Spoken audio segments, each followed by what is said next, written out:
자, 우리 기도하는 마음으로 한번 따라하시겠습니다. 하나님의 열심과 구원의 약속을 믿고 날마다 기도와 말씀으로 승리하게 하소서. 아멘, 할렐루야. 이번 한 주간도 기도와 말씀으로만 승리하시기 바랍니다. 악한 마귀 사탄, 여러분을 유혹하는 세상의 모든 것들 성령께서 여러분과 함께 도와주심으로 다 이길 줄 믿습니다. 하나님은 하나님을 의지하는 자의 기도를 반드시 응답하십니다. 특히 위급한 상황에서 하나님만 의지하며 기도하는 자의 기도를 빨리 속히 응답해 주십니다. 오늘 본문의 히스기야 왕은 아수르 왕이 침공하여 항복을 요청하는 상황에서 성전으로 나아가 하나님 앞에 간절히 기도합니다. 참 올바른 선택이죠. 다른 거 먼저 하지 않고 먼저 성전으로 나가서 하나님만 의지하며 기도하는 모습을 보여줍니다. 인간적인 방법을 전혀 의지하지 않습니다. 오직 하나님만을 의지하고 있습니다. 그래서 하나님께서는 속히 그의 믿음의 기도와 간구에 응답하십니다. 여러분, 우리가 기도할 때 속히 응답받는 방법은 인간적인 방법, 인간적인 지혜를 내려놓는 거예요. 그러면 하나님께서 굳이 기도를 들으시고 오래 기다릴 필요가 없어요. 우리를 바꾸실 필요가 없어요. 그렇죠? 네. 우리를 바꾸시고 응답하시거든요. 근데 이미 하나님만 의지하는 믿음과 마음이 있으니 응답만 해주면 되는 거예요. 할렐루야. 네. 그러나 이 하나님만 의지하는 이 히스기야의 기도는 목숨을 건 모험과 같아요. 여기에 두 가지 선택이 있습니다. 첫 번째 선택은 아수르 왕이 제시하는 대로 항복을 하고 노예처럼 사는 거예요. 하지만 죽는 것보다는 목숨을 부지하는 것이 나을 수 있기 때문에 이러한 선택을 할 수가 있다는 거예요. 현실적인 선택입니다. 그러면 하나님 대신 사람을 섬기면서 살아야 돼요. 자, 두 번째 선택은 아수르 왕에게 끝까지 항복하지 않고 하나님이 주신 약속의 말씀을 믿고 기다리면서 기도하는 거예요. 그 약속의 말씀이 뭐예요? 아수르 군대는 패배할 것이다. 아수르 왕은 곧 죽을 것이다. 그리고 다시는 아수르 군대는 다시 공격하지 못할 것이다. 그래서 하나님만 섬기면서 자유롭게 살 수 있는 거예요. 하나님께서 이 모든 것을 다 해결해 주신다는 겁니다. 그런데 문제는 뭐냐면 이 두 번째 선택은 당장 눈에 보이는 증거는 없어요. 그래서 여기에 믿음이 없다면 인간적인 불안과 의심이 들어올 수밖에 없어요. 그러면 어떤 생각이 들어요? 차라리 아수르 왕에게 항복하는 것이 현실적으로 낫지 않을까 하는 생각이 든단 말이에요. 자, 이런 상황 속에서 이 두 가지 선택 속에서 여러분들 어떤 걸 선택하시겠어요? 바로 눈앞에는 수많은 군사들이 진을 치고 성읍을 둘러싸고 있는 상황에서 이제 먹을 것도 다 떨어져가는 현실이에요. 죽고 사는의 문제 앞에서 눈에 보이지 않는 하나님을 의지할 것인가? 아니면 눈에 보이는 사람을 의지할 것인가는 결코 쉬운 결정은 아니다라는 겁니다. 이때가 우리의 신앙이 진정으로 살아있는 믿음을 가졌는지 아니면 말로만의 믿음, 죽어있는 믿음인지를 우리는 평가할 수 있는 기회다라는 거죠.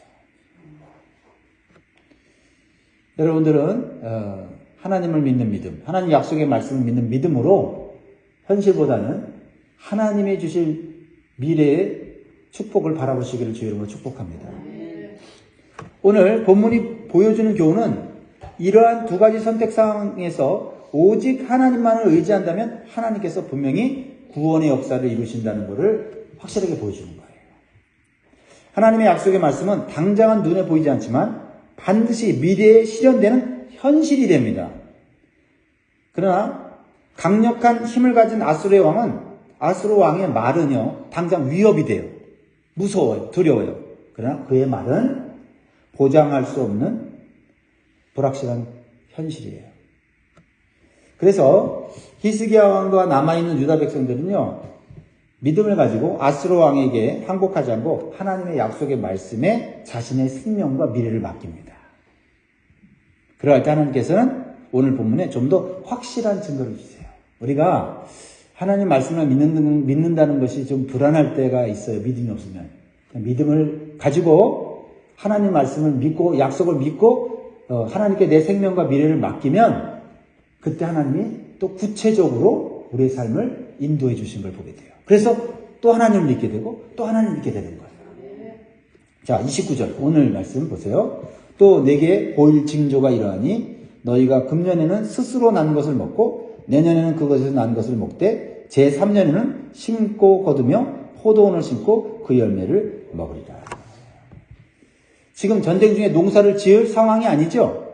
예, 농사를 지을 여력도 밭도 어떤 힘도 없어요. 그래서 먹을 것이 없는 상황인데 하나님께서는 놀라운 기적을 보여주십니다. 1년 동안 스스로 땅에서 식물이 자라게 하셔서 먹을 것을 얻게 하신다는 거예요. 그리고 1년 더 먹을 수 있도록 복직을 풍성하게 주시는 거예요. 간신히 주는 게 아니라 1년 더 먹을 수 있도록. 그러니까 2년 동안은 농사 짓지 않아도 먹게 해주신다. 할렐루야. 아수르 왕은 너희들이 우리에게 항복하면 좋은 땅에서 풍성히 먹게 해주겠다고 말해요. 말은 그럴듯한데 실질적으로 실현되지 않는 불확실한 미래입니다. 그러나 하나님은 약속하시면 그들이 이루어지시는 거예요. 그리고 3년째는 어떻게 돼요? 농사를 지어서 열매를 얻어먹을 수 있게 해주신다는 겁니다. 그래서 모든 일을 자유롭게 할 수 있는 평화로운 일상생활로 돌아가게 해주신다는 거예요. 놀랍고 구체적인 하나님의 약속입니다. 무엇을 믿겠습니까? 달콤한 그러나 불확실한 말을 하는 사람의 말을 믿을까요? 아니면은 구체적이고 확실한 약속을 해주신 하나님 말씀을 믿겠습니까? 여기서 우리는 우리가 현재 먹고 있는 모든 음식도 누리는 모든 자유도 하나님께서 주시는 것임을 깨닫고 감사해야 돼요. 네. 하나님께서 허락해 주시고 자비를 베풀어 주셔서 먹을 수 있는 것이고 수고하여 씨를 뿌리는 것도 열매를 맺는 것도 당연한 것이 아니라 하나님의 은혜라는 거예요. 하나님께서는 하나님 말씀을 온전히 믿고 의지하는 자에게 하나님의 열심을 보여주세요. 하나님의 열심을 내시면 안 되는 일이 없거든요. 30절, 31절 같이 읽습니다. 시작. 유다 족속 중에서 피하고 남은 자는 다시 아래로 뿌리를 내리고 위로 열매를 맺을지라. 남은 자는 예루살렘에서부터 나올 것이요 피하는 자는 시온산에서부터 나오리니 여호와의 열심이 이 일을 이루리라 하셨나이다 하니라. 상황은 불리할 정도가 아니라 완벽하게 패배할 수밖에 없는 전쟁이에요. 지금 성 안에 갇혀서 먹을 것도 거의 떨어진 상황입니다. 근데 하나님이 열심을 내시겠대요. 하나님 열심 내시면 안 되는 일 없고 불가능한 일이 없다라는 겁니다. 누가 그걸 누립니까? 하나님의 열심을 믿고 하나님을 의지하는 자에게 주시는 하나님의 풍성한 사랑입니다. 그래서 여호와의 열심이라는 것은 하나님의 풍성한 사랑이에요. 자기 백성을 향한 하나님의 사랑. 좀 더 강력하게 말하면 질투하는 사랑이에요. 어떤 질투하는 사랑이냐? 하나님의 백성이 이방 민족에게 고통당하는 것을 차마 눈뜨고 보지 못하고 내 사랑하는 백성을 끝까지 책임지시는 사랑. 이게 하나님의 열심이에요. 할렐루야. 여기서 남은 자라는 이 단어에 여러분 집중하셔야 돼요. 이게 구약의 중요한 사상이거든요. 유다 족속 중에서 피하고 남은 자라는 것은 지금 압수르 군대의 공격을 받아서 죽거나 포로 잡혀간 사람들 외에 예루살렘 성 안에서 피신하여 갇혀있는 백성들을 의미합니다. 그런데 이것은 더 나아가서 남은 자라고 하는 것은 오직 하나님만 의지하고 신실하게 경배하는 자들을 의미하는 거예요. 그러므로 우리는 남은 자가 돼야 돼요. 이 세상에서 설렁설렁 하나님도 믿고 우상도 믿는 이러한 혼합주의적인 신앙인이 아니라 오직 하나님만 믿고 경건한 신앙을 지키는 삶을 지키는 남은 자가 되어야 된다. 그런 자에게 하나님은 하나님의 열심으로 우리에게 풍성한 사랑을 베풀어 주신다라는 거예요. 그렇습니다. 하나님께서는 인간의 열심과 능력으로는 도저히 할 수 없는 일을 풍성한 사랑에 기초한 하나님의 열심으로 완벽하게 이루어 주시겠다는 거예요. 그래서 강력한 아수르 군대의 손에서 구원하여 주실 것이라고 확신시켜 주시는 것입니다. 그래서 여호와 열심이라는 것은 하나님의 풍성한 사랑과 하나님의 완벽한 구원을 의미하는 거예요. 감사하죠? 여러분을 향해 하나님의 열심이 오늘도 일하시는 줄 믿습니다. 그러므로 사랑하는 성도 여러분, 하나님께서 열심을 내시면 안 되는 일 없고 불가능한 일이 없다는 믿음을 갖고 인간적인 열심을 내려놔야 돼요. 겸손하게 하나님의 도우심을 받으며 우리는 열심히 살아가야 돼요. 인간적인 열심으로 사는 게 아니라 하나님의 열심으로 우리가 이 세상을 살아가야 된다라는 것입니다. 그러면 하나님께서는 어떻게 수많은 아수르의 손에 군대의 손에 구원해 주십니까? 하나님의 구원 역사는요, 인간의 방법을 초월하는 방식으로 이루어져요. 그래서 유다 백성들은요, 전쟁에서 한 사람도 싸우지도 않고 피 한 방울 흘리지 않고 승리하는 초자연적인 방법과 기적을 통해서 구원받게 됩니다. 32절 보세요. 33절 보세요. 어떻게 하나님이 초월적인 방법으로 구원하신 걸 보세요.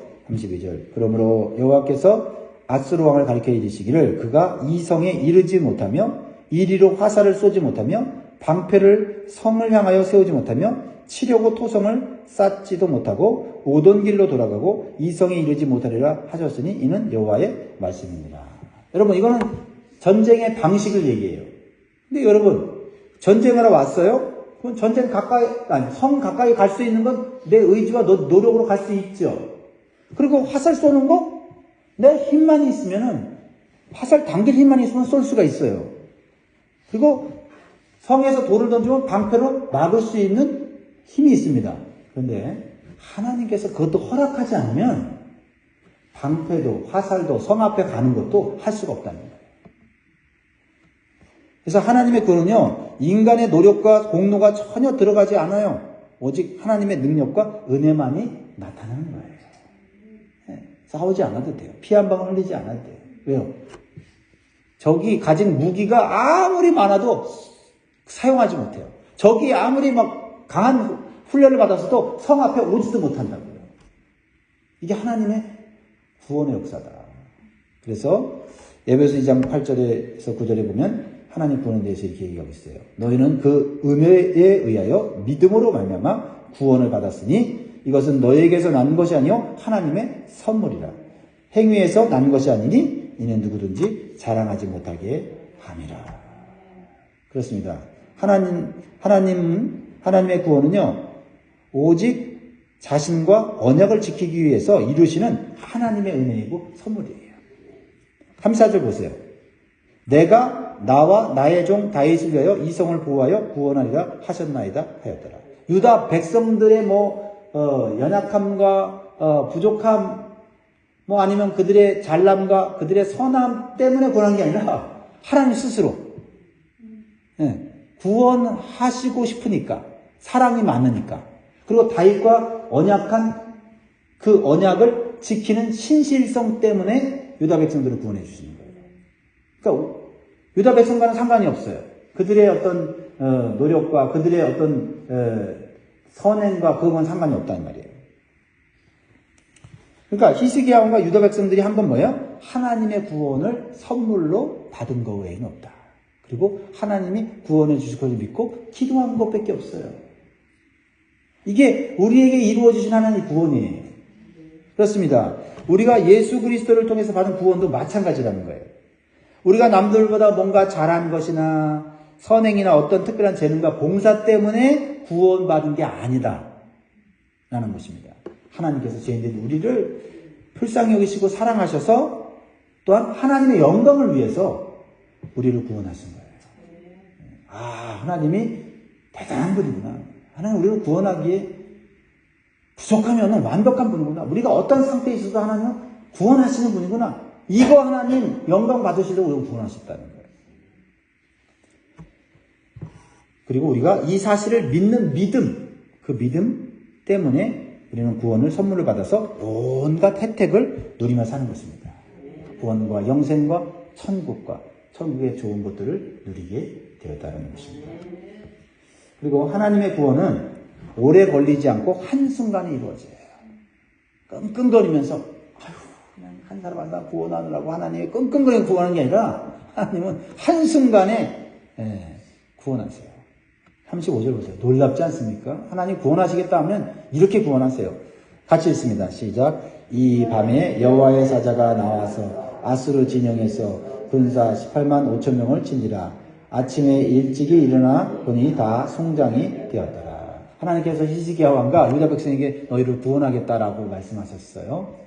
그럼 인간적으로는 그럼 하나님이 군대를 보내갖고 아니면 우리 부족한 군대를 데려다가 훈련시켜갖고 아니면 뭐 대단한 무기를 줘서 싸우면 얼마나 시간도 많이 걸리고 얼마나 이게 복잡합니까? 근데 하나님은 다 잠든 시간에 밤에 여호와의 사자 한 명이 그것도 그냥 18만 5천 명을 그냥 눈 깜짝할 사이에 그냥 송장이 되겠다. 자고 일어나 보니 하나님의 역사가 이루어지고 자고 일어나 보니 내 삶에 문제가 있고 자고 일어나 보니 내가 기도한 문제가 회복되었더라. 할렐루야. 이렇게 된다. 하나님의 역사는요. 자, 이것이 하나님의 놀라운 권능이에요. 이것을 직접 목격한 아수르 왕은 어떻게 합니까? 한마디로 어떻게 이러한 일이 하룻밤 사이에 일어날 수 있는가? 유다 군사들이 온 것도 아니고 도대체 이게 누가 이렇게 한 건지 두려움 속에서 경악할 수밖에 없는 거예요. 이것은 신이 아니고서는 할 수 없는 일임을 깨달았을 거예요. 그래서 혼비백산에서 자기 고국으로 돌아가고 다시는 유다 나라를 칠 생각조차 못하는 것입니다. 할렐루야. 사람 의지하면 사람의 노예가 되고 끌려다녀요. 근데 하나님 의지하면 풍성한 은혜와 함께 자유로운 인생을 살게 하십니다. 이게 약간 이 순간의 선택이 영혼을 좌우한다니까요. 그렇죠? 당장은 사람 의지하는 게 나을 것 같이 눈으로는 보이는데 하나님의 약속의 말씀이 있는 거는 당장 안 이루어질 것 같고 눈에 보이지 않기 때문에 의심할 수 있지만 그러나 하나님을 믿고 그 약속의 말씀을 믿으면 그 결과는 상상할 수 없는 좋은 결과를 얻는다. 그러니까 믿음이 너무 중요한 거예요. 자, 그러면 아스루 왕 사네립이 그동안 얼마나 오만하고 교만했어요? 여러분 그동안 본문 보면서 화가 나지 않았습니까? 정말 어떻게 이렇게 오만하고 자만하고 정말 큰 소리 칠 수 있을까? 비록 모든 나라와 민족을 정복했을지라도 그 정복한 게 자신이 대단해서 그것도 하나님보다 자기가 힘이 있어서 정복했다고 말하는 이 오만함. 그걸 보면서 하나님은 뭐하고 계시나 이런 생각을 할 수 있잖아요. 하나님을 얼마나 그동안 조롱하고 무시했습니까? 하나님께 큰 죄를 진 거죠. 또 하나님 믿는 백성들을 얼마나 무시하고 우습게 여기고 조롱하였습니까? 하나님은 하나님을 모독하고 하나님의 백성을 핍박하는 자에게 반드시 보복해 주시는 공의로운 하나님이시다. 이걸 보여줘요. 그래서 로마서 12장 19절에 내 사랑하는 자들아 너희가 친히 원수를 갚지 말고 하나님의 진노하심에 맡기라. 기록되었으되 원수 갚는 것이 내게 있으니 내가 갚으리라고 주께서 말씀하시니라. 믿으십시오. 내가 억울한 일 당하고 내가 정말 고통당하는 일들 내가 해결하려고 하지 말고 하나님께 맡기세요. 하나님이 훨씬 더 완벽하게 보복해 주시고 해결해 주실 줄 믿습니다. 자, 그러면 그 전쟁에서 패배하고 이 아수르 왕이 하나님 앞에 회개하고 하나님 믿었을까요? 그랬으면 좋겠는데 그렇지 않아요. 약한 사람들은 참 회개도 하지 않는 것 같아요.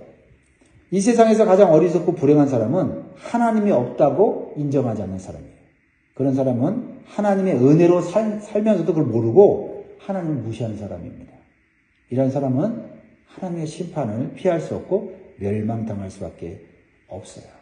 자, 악한 자, 그러나 하나님 무시하면서도 잘 사는 자, 이런 자가 과연 어떻게 될 것인가를 보여주는 증거가 바로 36절, 37절이에요.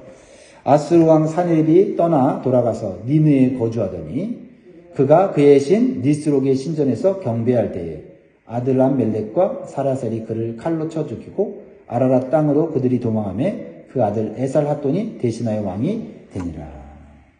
여러분, 아스루 왕 사네립은 어리석게도 자신이 믿는 신을 섬기는 신전에서 경배하다가 자신의 아들들에게 죽임을 당해요. 이게 뭐예요, 인생이. 그렇게 큰 소리 치고 하나님도 자기도 못한 존재라고 말했던 자가 자기가 믿는 신전에 가서 경배하다가 그것도 자신이 낳은 아들한테 모반을 당해서 죽임을 당하는 비참한 인생이 됩니다. 그리고 그 아들 중에 한 사람이 대신 왕이 돼요. 이것은 의미한 바가 크죠. 뭐예요? 자신이 우습게 여겼던 이방신은 아무런 힘도 능력도 없다라는 것을 스스로 증명하는 거죠. 자신의 생명조차 보호하지 못하는 신상 앞에서 그것도 안전하다고 여기는 신전 안에서 죽임을 당했다는 것은 하나님만이 참신이시고 우상신은 사람이 만든 허상이라는 것을 증명해 주는 줄 믿습니다. 여러분 세상의 우상 여러분 절대 의지하지 마십시오. 이렇게 하나님의 구원은 믿는 자에게는 큰 기쁨과 소망을 주지만 끝까지 믿지 않는 자에게는 하나님의 무서운 심판과 멸망을 경험하게 되는 때가 된다는 겁니다. 믿는 자에게는 하나님의 구원은 큰 기쁨과 소망이지만 믿지 않는 자에게는 오히려 그 날이 멸망의 날이 된다. 그러므로 말씀을 정리하겠습니다. 자, 기억하십시오. 악인의 심판은 의인의 회복을 가져온다는 거예요. 그리고 악인을 심판하시는 하나님의 예언은 반드시 실현되어 성도들에게 소망이 되는 것을 기억하십시오. 악인은요, 때때로 우리의 먹고 사는 문제와 필요를 공격하지만 하나님은 우리의 먹고 사는 문제와 필요를 채워주시는 분이십니다. 그러므로 악한 세력이 우리를 유혹할 때 넘어가서는 안 된다는 겁니다. 우리의 삶에 필요를 채워주시고 회복시켜주시는 분은 오직 하나님 뿐이십니다. 이 회복의 주체이신 하나님의 열심을 오늘도 믿고 살아야 될 줄 믿습니다. 사랑하는 성도 여러분, 이 세상에서 아무리 힘이 있는 권력자들과 악한 자들이 하나님을 무시하고 자신들의 힘과 권세를 자랑하고 하나님을 믿는 자들을 위협하고 조롱한다고 해도 결코 여러분 우리의 믿음이 흔들려서는 안 될 것입니다. 끝까지 우리를 향한 하나님의 열심과 구원을 바라보면서 의지하면서 날마다 기도와 주신 말씀으로 승리할 수 있기를 주의 이름으로 축복합니다. 아멘. 네, 함께 기도하겠습니다.